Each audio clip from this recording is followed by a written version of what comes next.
इस चीज़ को डिस्कस करना चाहिए। रशिया के ऑयल की बात की, रशिया ऑयल पहले दे रहा है इंडिया को, इंडिया आगे दे रहा है यूरोप को। ऐसे ही आपको पता है मेडिसिन की अगर बात करें, हम इंडिया से देखने में तो ट्रेड नहीं कर रहे, लेकिन मेडिसिन हमारी वाया दुबई आ रही है, इवन सब्जियां हमारी दुबई से आ रही हैं। मैं आपको इसकी एग्जांपल दे देता हूँ, मैंने खुद एक्सपीरियंस किया है। मेरे वाले साहब जो है ना वो लिवर पेशेंट है।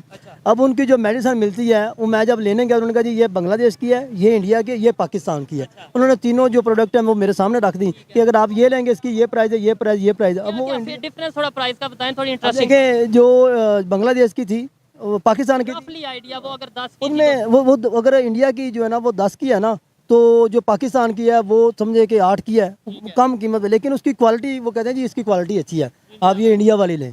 लेकिन हमें बता दिया जाता है इंडिया दुश्मन, इसराइल दुश्मन, अमेरिका दुश्मन, हम अच्छे वो बुरे। बात ये है कि ये फैसला कब होगा या ये चीज़ें कब होगी, ये चेंज उस वक्त आएगी जब the real sons of the soil पैदा होंगे, इस मट्टी के असल बेटे पैदा होंगे जिनका जीना मरना इस मट्टी के साथ है। ये नहीं है कि जो सियासत तो यहाँ करें, पैसा यहाँ बनाएं, सियासत करें या बड़े बड़े ओहदे यहाँ एंजॉय करें और फिर उनका आखिरी आराम का दुबई जाके बन जाए, लंदन जाके बन जाए। ये वो लोग नहीं करेंगे। नमस्कार दोस्तों, मेरा नाम अनुज धीमान और आप देख रहे हैं नेशन गुरु। सऊदी अरब से ज्यादा भारत तेल बेचता है, ये खबर सुनने के बाद में कहीं ना कहीं आपको डाउट हुआ होगा कि कैसे हो गया, वो हम आपको इस वीडियो के अंदर बताएंगे। और इसी टॉपिक को लेकर पाकिस्तान के जो रियल एंटरटेनमेंट के होस्ट हैं हो गए हैं पाकिस्तान की जनता के पास में। पाकिस्तान के लोग भी ये खबर सुनकर बहुत भौचक्के रह गए कि सऊदी से ज्यादा भारत तेल बेचता है यूरोपियन कंट्रीज को। आइए वीडियो देखते हैं, उसके बाद में हम बात करेंगे इस पूरे टॉपिक के ऊपर। अवर साहब मुझे ये बताएं, खबरों के ऊपर आपकी काफ़ी गहरी नज़र रहती है डेफिनेटली। अभी रशिया से ऑयल के मामले में जो अभी पेशरफ्त आई है, नई जो सी अभी खबर आई है वो ये है कि शायद पाकिस्तान रशिया से ऑयल लेने जा रहा है। पहले तो ये बताएं, अब अगर हम ऑयल लेते भी हैं, क्या हमें उस तरीके से डिस्काउंट रेट पे मिलेगा जब पहले हमें ऑफर आई थी इमरान खान के टाइम पे 30-40% डिस्काउंट पे? देखें, पहली बात तो ये है कि इस बात का कोई एविडेंस नहीं है कि इमरान खान के दौर में कोई ऑफ़र आई थी या नहीं आई थी, लेकिन उस वक्त की सूरत हाल थी वो उस वक्त चूँकि यूक्रेन वॉर अभी शुरू हुई थी और रशियन जो है वो ऑयल पे जो रशियंस पे बड़ी पाबंदियां लग गई थी, सैंक्शंस लगी थी और उनके लिए बड़ी प्रॉब्लम हो रही थी। इसलिए फिर उन्होंने बड़ी चीप रेट्स पे ऑफ़र्स की जो कि बड़े बड़े मुल्कों ने कबूल कर ली, जिनमें इंडिया भी शामिल है। और हम देखते रह गए। हम क्यों देखते रह गए? हमारी ख़राबियों की एक बड़ी वजह जो है ना वो मुनीर नियाज़ी साहब की उस नज़म में शामिल है कि किसी को मनाना हो या रूठ जाना हो, मैं अक्सर देर कर देता हूँ। आज अभी खबर ये है कि इंडिया ना सिर्फ रशिया से बड़ी तादाद में, सबसे ज़्यादा तादाद में ऑयल ले रहा है, बल्कि उसे रिफाइन करके आगे यूरोप को दे रहा है। यूरोप को दे रहा है और इन बल्क दे रहा है। हो ये रहा है कि इस वक्त एक बनी हुई है इक्वेशन वो इस तरह है कि इंडिया लेता है रशिया से तेल, उसको रिफ़ाइन करता है और पूरे यूरोप को वही तेल जो है वो अपने रेट्स पे प्रॉफिट कमा रहा है। मैंने ये जो बात की ना, ये तो 75 साल की हमारी तारीख है ना, देर कर देता हूँ। तो यही अब इस कॉन्टेक्स्ट में मेरी पहली बात को समझें कि 75 साल के अक्सर देर कर दे, जो हमने फैसलों में देर की और हमारे जो फैसलों में बदनीयतियाँ भी शामिल थी और हम जो बिल्कुल मतलब ना कोई इंफ्रास्ट्रक्चर यहाँ इस मुल्क में बनाया गया, ना पॉलिटिकल इंफ्रास्ट्रक्चर, ना इंडस्ट्रियल इंफ्रास्ट्रक्चर, ना ट्रेड इंफ्रास्ट्रक्चर। हालांकि कॉर्नर का प्लॉट हमारे पास था। अगर किसी के पास कुदरती वसाइल हैं ऑयल की शक्ल में, गैस की शक्ल में, किसी भी शक्ल में, कहना चाह रहे हैं कि पाकिस्तान की अगर इंटरनेशनल लोकेशन की बात करें ग्लोबली तो हम बड़े वैल्यू रखते हैं। कॉर्नर का प्लॉट बहुत बड़ी वैल्यू का जो है हमारी ज्योग्राफी थी और वो भी एक बहुत बड़ा एसेट था। हमने उससे भी फ़ायदा नहीं उठाया, बल्कि हमने एक माजरत के साथ सीपैक से क्या फायदा उठा रहे हैं? वो तो चाइना ही उठा रहा है। हम सेंट्रल एशिया के साथ जो कनेक्ट था, इवन इंडिया के साथ रिलेशन बेहतर रखते हैं, तो उन्हें भी वो हम सीपैक से हम फ़ायदा उठाएं तो तब ना जब हम उसे बनने दें। जो पिछले 3-4-5 साल में सीपैक के साथ हुआ है और उसका असर जो पाकिस्तान चाइनीज़ रिलेशंस में पड़ा है, अब उसको हम मेंड करने की कोशिश कर रहे हैं। अब हम उनको बड़ी यकीन दहानियाँ करा रहे हैं, लेकिन जो एक तरह का जो एक एतमाद का बहरान जो पैदा हुआ है वो अभी तक उस नहज पे नहीं दोबारा आ सका, उस पोजीशन पे नहीं आ सका जिसमें हम ये कह सके कि हम इस वक्त भी बहुत अच्छा दोस्ताना स्टेटस एंजॉय कर रहे हैं चाइना के साथ। हम तो अपनी बुक्स में बचपन में छोटे छोटे थे, मैट्रिक की 8th की बुक्स में पढ़ते थे पाकिस्तान चाइना की दोस्ती को, हिमालय से ऊंची, लोहे से मजबूत, ये वो, और आज जो उनसे क्या K2 से ज़्यादा है। हाँ, K2 से ऊंची इस तरीके से, ठीक है। और आज आप ये कह रहे हैं कि हम दोस्ती उस तरीके से इंजॉय नहीं कर रहे, कहाँ पे फ़र्क आ गया? हमें ये बताया गया इंडिया तो चलो दुश्मन हो गया, इसराइल दुश्मन हो गया, US दुश्मन हो गया, नो डाउट पैसे वहाँ से ही लेते हैं लेकिन दुश्मन भी हो गया, ठीक है। चाइना कैसे अब जो सा रिलेशन खराब? ये बातें आप पढ़ते रहे हैं, लेकिन अगर आप उसके साथ साथ जो अमली इकदाम हैं उन पर भी नज़र डालते तो आपको अंदाज़ा होता है कि ये बातें तो हैं बहुत ज़्यादा, लेकिन जो अमली इकदाम हैं वो ये है कि हमारी सारी की सारी मूव्स जो है वो वेस्टर्न ओरिएंटेड रही हैं। हम जब इंटरनेशनल इस्टेब्लिशमेंट की बात करते हैं तो उसमें चाइनीज़ नहीं है शामिल, ठीक है ना। एक कॉन्सेप्ट जो है कि सॉफ्ट पावर कॉन्सेप्ट जो है वो चाइना ने दिया कि फ्रेंड्स भी हों और साथ मिलके काम भी करें, जबकि हम रहे हैं पोस्ट कॉलोनियल असर में वेस्ट के, ठीक है। सारे काम हमने जो जंगों, अफ़गानिस्तान की जंगों से लेके और इमदादों के चक्रों में पढ़ के जो सारे काम पैसे लेके जहाँ जो हमें कहता था हम करते थे। मैं ये कहना नहीं चाहता कि, लेकिन बात ये है कि हम में और एक क्लाइंट स्टेट में हमने कभी फ़र्क नहीं रखा। जैसे इंडिया अपने फैसले टाइम पे करता है, अपने लोगों के लिए करता है, कौन सा ऐसा दिन आएगा और कैसे ऐसा दिन आएगा कि जो हमारे फैसले होंगे वो भी, ये जो पब्लिक खड़ी है, देखें आप अच्छी बात कर रहे हैं, लोग खड़े होकर सुन रहे हैं, ऐसे ये बात लॉजिकल बात, ऑथेंटिक बात जब स्पीकर पे की जाएगी, जब ये बात की जाएगी इंटरनेशनल मीडिया पे, मेन स्ट्रीम मीडिया पे पाकिस्तान के की जाएगी, हमारे पॉलिटिशियंस आके ये ऑथेंटिक बात बताएंगे, क्या लोग नहीं समझेंगे? लेकिन हमें बता दिया जाता है इंडिया दुश्मन, इसराइल दुश्मन, अमेरिका दुश्मन, हम अच्छे वो बुरे। बात ये है कि ये फैसला कब होगा या ये चीज़ें कब होगी, ये चेंज उस वक्त आएगी जब the real sons of the soil पैदा होंगे, इस मिट्टी के असल बेटे पैदा होंगे जिनका जीना मरना इस मिट्टी के साथ है। ये नहीं है कि जो सियासत तो यहाँ करें, पैसा यहाँ बनाएं, सियासत करें या बड़े बड़े ओहदे यहाँ एंजॉय करें और फिर उनका आखिरी आराम का दुबई जाके बन जाए, लंदन जाके बन जाए, ये वो लोग नहीं करेंगे। अच्छा, जिस टॉपिक पे वीडियो रिकॉर्ड कर रहे हैं वो टॉपिक ये है कि अगर ऑयल की बात करें, पाकिस्तान में दिन ब दिन पेट्रोल की कीमत बढ़ती है, दूसरे तमाम जितने भी ऑयल्स हैं उनकी कीमत बढ़ती है। रशियन ऑयल की अगर बात करें, जो कि रशिया यूक्रेन वार स्टार्ट हुई, बहुत से कंट्रीज़ के हवाले से अगर बात करें, उन्होंने ऑयल लेना बंद किया रशियन ऑयल, क्योंकि सैंक्शन थी रशिया के ऊपर। इंडिया ने उस टाइम पे ऑयल लिया, इस टाइम सबसे बड़ा जो सा उसका ऑयल का इंपोर्टर है रशियन ऑयल का, वो भी इंडिया है। और आगे यूरोप को बहुत तेज़ी से वो लार्जेस्ट सप्लायर बन गया है यूरोप को, जो उसे रिफाइन करके दे रहा है। क्या कहना चाहेंगे, ये अपॉर्चुनिटी हमारे पास भी होती, हम भी इसे अवेल करते, फ़ायदा उठाते? जी बिल्कुल, आप सही कह रहे हैं, हमें अवेल करनी चाहिए थी। अगर हम इस अपॉर्चुनिटी को अवेल करते तो एक आम तबका है उसको बड़ा रिलीफ मिलता, ठीक है। हमने ये अपॉर्चुनिटी इसलिए अवेल नहीं की, एक तो हमारे ऊपर सैंक्शंस होती हैं, अमेरिका की तरफ से हमें परमिशन लेना पड़ती है, क्योंकि हम इतनी जो हमारी जो इकोनॉमी है वो जो है ना वो डिपेंडेंट है लोग बाकी कंट्री अमेरिका से परमिशन क्यों? पाकिस्तान एक आज़ाद मुल्क नहीं है? देखिए, हमारी जो फॉरेन पॉलिसी है वो जो है ना वो डिपेंडेंट है, ठीक है, वो इंडिपेंडेंट नहीं है, ठीक है, अमेरिका से, क्योंकि ये एक इंटरनेशनल मार्केट की एक चेन होती है।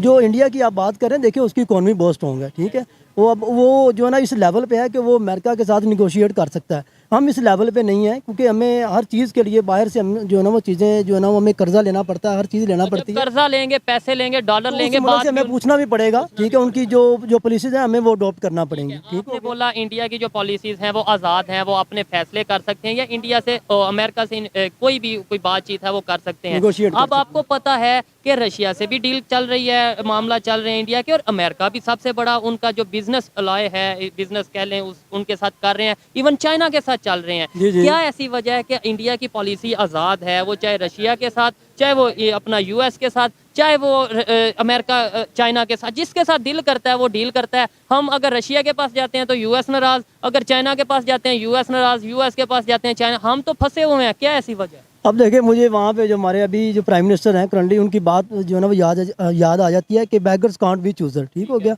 हम जो है ना वो देखिए, जो इंडिया है वो बहुत बड़ी इकोनॉमी बन चुका है, ठीक है, बहुत बड़ी मार्केट है वो इस टाइम, ठीक है। अब इंडिया, वहाँ पे अमेरिका के भी इंटरेस्ट हैं, जो चाइना है वो उसके भी इंटरेस्ट हैं, ठीक होगा, रशिया के भी इंटरेस्ट, ट्रेड हो रही है वहाँ से, ठीक है। और हम उस लेवल पे नहीं पहुँचे। हम देखें, हम चीज़ें जो है ना वो एक्सपोर्ट ज़्यादा करते हैं, हमारी इम्पोर्ट बहुत कम है। अभी खबर ये चल रही थी कि शायद US की तरफ से हमें अमेरिका की तरफ से परमिशन मिल गई है, हम रशिया से ऑयल ले सकते हैं। आज हम ऑयल ले भी लें, हमें उस तरीके से फ़ायदा होगा जो उस टाइम पे जब रशिया यूक्रेन वार स्टार्ट हुई थी, सैंक्शन थी रशिया के ऊपर, कोई कंट्री ऑयल नहीं था ले रहा। जब इमरान खान साहब ने बोला कि मैं लेना चाहता हूँ, मुझे इसलिए निकाला, उस टाइम पे लेते ज़्यादा फ़ायदा था, ये अपना बचत करते और दूसरे नंबर पे रिलेशन भी बेहतर होते, या आज जब हम ये डील करते हैं लेट्स सपोज, तो फ़ायदा ज़्यादा होगा?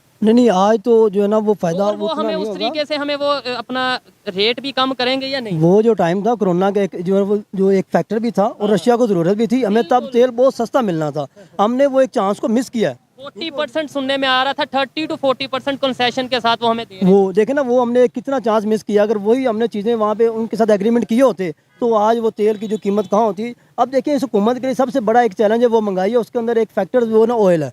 हर बंदा जो है ना वो उसने बाइक पे निकलना है तो उसने जो है ना पेट्रोल डलवाना तो है। आपने बंदे की बात की है, फैक्ट्री कह लें, घर कह लें, कारखाने कह लें, कोई भी चीज़ है, बिजनेस कह लें, वो ऑयल के बगैर तो चल ही नहीं वो चल ही नहीं सकता। अब देखिए अभी सिर्फ ऑयल नहीं, अब गंदम का देख लें, पहली मरतबा इस मुल्क के अंदर बहरान आया वो गंदम का आया। ये भी हमारे एग्रीकल्चर कंट्री। एग्रीकल्चर कंट्री और हम 8th लार्जेस्ट कंट्री हैं दुनिया के अंदर जो वीट जो हम प्रोड्यूस करते हैं। इसके अंदर ये चीज़ बड़ी मुझे इंटरेस्टिंग लगी है कि जब कोरोना था और रशिया के हवाले से अगर बात करें, वार स्टार्ट हुई थी यूक्रेन की, तब सैंक्शंस थी, उस टाइम पे हमें 30-40% डिस्काउंट मिल रहा था और लेकिन वो हमने अपॉर्चुनिटी अवेल नहीं की, इंडिया ने की। क्या यही फैसले, इस तरीके से ही फैसले हैं कि आज जो दुनिया की 5वीं बड़ी इकानमी बन गए और हम जो उनसे क्राइसिस का शिकार इस तरह के फैसलों की वजह ये तो एक कॉमन सेंस है ना कि यही फैसले हैं, राइट टाइम पे राइट डिसीजन किया उन्होंने, ठीक हो गया। तो जाके अब देखें वो कितना आगे निकल गए हमसे।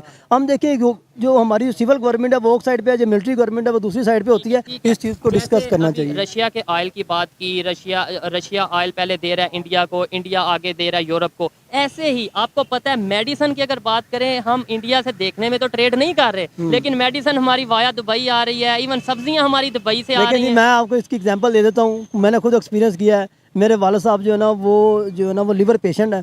अब उनकी जो मेडिसिन मिलती है वो मैं जब लेने गया उन्होंने कहा जी ये बांग्लादेश की है, ये इंडिया की, ये पाकिस्तान की है। उन्होंने तीनों जो प्रोडक्ट है वो मेरे सामने रख दी कि अगर आप ये लेंगे इसकी ये प्राइस है, ये प्राइस, ये प्राइस है। अब वो डिफरेंस थोड़ा प्राइस का बताएं, थोड़ी अब इंटरेस्टिंग देखें जो बांग्लादेश की थी वो पाकिस्तान की थी, आइडिया। वो अगर 10 की उनमें वो अगर इंडिया की जो है ना वो 10 की है ना, तो जो पाकिस्तान की है वो समझे कि 8 की है, कम कीमत है, लेकिन उसकी क्वालिटी वो कहते हैं जी इसकी क्वालिटी अच्छी है, आप ये इंडिया वाली लें। दोस्तों यहाँ पर आपने वीडियो देखा हो, इसमें एक क्वेश्चन उठता है कि पाकिस्तान आखिर क्यों जो है रशिया से तेल नहीं खरीद पाया।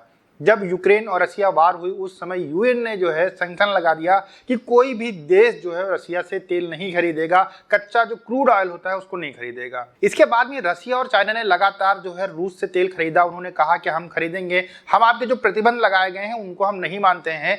रशिया की मजबूरी थी कि जब दुनिया का कोई भी देश उनसे तेल नहीं खरीद रहा था तो भारत की तरफ देख रहे थे, क्योंकि भारत और रशिया के जो संबंध हैं बहुत पुराने हैं। हमारे हर एक समय पर जब भी हमें जरूरत हुई रूस ने हमारा साथ कभी नहीं छोड़ा है। इसलिए भारत की जो सरकार थी उसने सोचा कि हम इस दुख भरी घड़ी के अंदर अपने दोस्तों का साथ नहीं छोड़ेंगे, जो हमारे दुख में काम आए थे हम उनके दुख में काम आएंगे और हम रूस से जो है तेल लेंगे।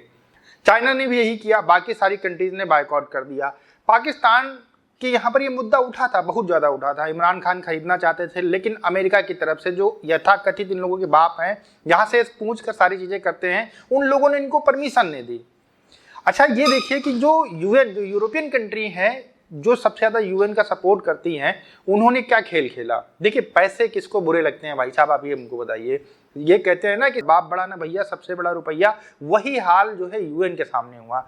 यूएन के जो कंट्री हैं वो खरीदते हैं रशिया से गैस, उसके ऊपर उनका खाना बनता है, लेकिन उससे उनको कोई दिक्कत नहीं है। लेकिन अगर कोई देश रूस से कच्चा ऑयल खरीदता है, तेल खरीदता है, तो उससे उनको बहुत ज्यादा प्रॉब्लम है। दरअसल में यूरोपियन कंट्री जो है वो बहुत ज्यादा अपना दिमाग लगाती हैं। जैसे गांव के अंदर पहले कोई ठाकुर हुआ करता था, फिल्मों में आप देखते थे कि वही सारा पैसा कमाना चाहता है और हर लोगों को खून चूसता है। उसी प्रकार से जो यूरोपियन कंट्रीज हैं वो यही करना चाहती हैं कि जो रशिया की वार हो रही है उसमें रशिया को इकोनॉमिक जो है क्राइसिस का सामना करना पड़े, उसके पास पैसे न रह जाए, और जो यूक्रेन के साथ रशिया जो है युद्ध लड़ रहा है उसको बंद करना पड़े। और जब उसके पास पैसे नहीं रहेंगे, हर तरफ से कमर तोड़ दी जाएगी, तो कहीं ना कहीं उसके ऊपर दबाव आएगा और युद्ध जो है रुक जाएगा। देखिए यूरोपियन कंट्री ने बहुत सारे देशों को बर्बाद किया है। उसमें हाल ही में अगर आप देखेंगे तो यूक्रेन का नाम उसमें आपको देखने में जरूर आएगा। यूक्रेन कह रहा है कि हम नाटो के सदस्य बनेंगे, और रशिया की गवर्नमेंट कह रही है, पुतिन कह रहे हैं कि अगर ये बन गए तो हमारे बगल में आके अमेरिका की सेना बैठ जाएगी, जिससे हमें खतरा होगा, तो हम ये होने नहीं देंगे। इसी के ऊपर लड़ाई हो रही है। अमेरिका अपने हित के लिए बहुत सारे देशों को बर्बाद कर चुका है, पाकिस्तान भी उसमें से एक है। 1990 के दशक में पाकिस्तान की जो आर्मी थी और पाकिस्तान की जो गवर्नमेंट थी वो अमेरिका के लिए काम करती है। आपने देखा होगा कई वीडियो के अंदर ये आरोप पाकिस्तान के लोग लगाते हैं कि यहाँ पे अमेरिकन गवर्नमेंट चलती है, हम गुलाम हैं, हम आज़ाद नहीं हुए। इमरान खान कहते भी हैं कि हम जो है पाकिस्तान को आज़ाद कराएंगे। यहीं से वो कहानी स्टार्ट होती है कि 90 के दशक में अमेरिकन गवर्नमेंट के अंडर में जो है सेना काम करती है, अफगानिस्तान के ऊपर कई जगहों के ऊपर हमले करती है। इसके बाद से जो भी काम पाकिस्तान के अंदर होता है उसके लिए परमिशन लेनी पड़ती है अमेरिका से। तेल खरीदने के लिए भी परमिशन लेनी पड़ी अमेरिका से, लेकिन अमेरिका ने कहा कि जब हमने बैन लगाया है तुम कैसे खरीद सकते हो। अब यहाँ पर बात ये आ गई कि जब भारत खरीद रहा है तो पाकिस्तान क्यों नहीं खरीद रहा है। इस खबर को लेकर पाकिस्तान के अंदर बहुत हो हल्ला हुआ था, लेकिन इससे कुछ फर्क नहीं पड़ा। पाकिस्तान की गवर्नमेंट अमेरिका के सामने बिल्कुल जो है असहाय रही और उसने कोई डिसीजन नहीं लिया। इसके बाद में कई कंट्रीज जो है रशिया से तेल खरीदने में इंटरेस्टेड हो गई। उसके बाद में पाकिस्तान को परमिशन दी गई, उसके बाद में अब जाकर वो खरीद सकता है। लेकिन जो डिस्काउंट रेट उस समय रशिया दे रहा था उसने पाकिस्तान को देने से मना कर दिया है। ओवरऑल बात यह है कि भारत आत्मनिर्भर है और पाकिस्तान हमेशा लूली टांग के साथ में चलना पसंद करता है और हमेशा दूसरों के सहारे के ऊपर वो तीर चलाना पसंद करता है या काम करना पसंद करता है, चाहे वो चाइना हो चाहे वो अमेरिका हो। दोनों में से किसी ने साथ नहीं दिया इस विषय के ऊपर। इसी वजह से कहीं ना कहीं पाकिस्तान जो है डरा रहा और वो रसिया से तेल नहीं खरीद सका। भारत ने अपनी जनता के लिए सोचा और अपने देश के लिए सोचा, इसी वजह से भारत ने तेल खरीदा और तेल खरीदने के बाद में वही तेल रिफाइन करके यूरोप को बेचता है। अब यूरोप वाले देश जो हैं वो सिर्फ दुनिया को बेवकूफ़ बनाते हैं कि हम रसिया से तेल नहीं खरीदते, एक्चुअल में वो रसिया का ही तेल है। हमें क्या फ़ायदा होता है कि हमारा एक्सपोर्ट बहुत ज़्यादा बढ़ जाता है।